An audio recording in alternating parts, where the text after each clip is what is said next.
Hi friends, good morning. So చిన్న story అండి. పిల్లలకి 2 మేకలు ఉన్నాయి. ఆ 2 మేకలు నీళ్లు తాగడానికి వెళ్తున్నాయి. కానీ వంతెన మధ్యలో ఒక్క మేకే అటు వెళ్ళగలదు, ఇటు వెళ్ళగలదు. కానీ ఆ 2 వెళ్ళలేవు. చూడండి, ఆ 2 వెళ్తే నీళ్ళల్లో పడిపోతాయి కదా. సో ఆ 2 కోపం వచ్చి కొట్టుకుంటున్నాయి. కోపం వచ్చేసింది రెండిటికి. అదిగోండి, అందులో ఒక మేక అంది, ఇద్దరం కొట్టుకుంటే నీళ్ళల్లో పడిపోతాం, ఎవరు కొట్టుకోవద్దు, నీకు కూడా కావాలి, నాకు కూడా కావాలి కదా.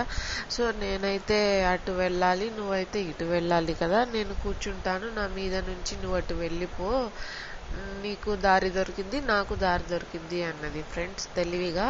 సో అటు వెళ్ళింది. ఈ మేక గడ్డి తింటుంది, ఆ మేక గడ్డి తింటుంది. సో స్టోరీ నచ్చితే లైక్ చేయండి, షేర్ చేయండి అండ్ సబ్స్క్రైబ్ చేయండి ఫ్రెండ్స్. Thank you.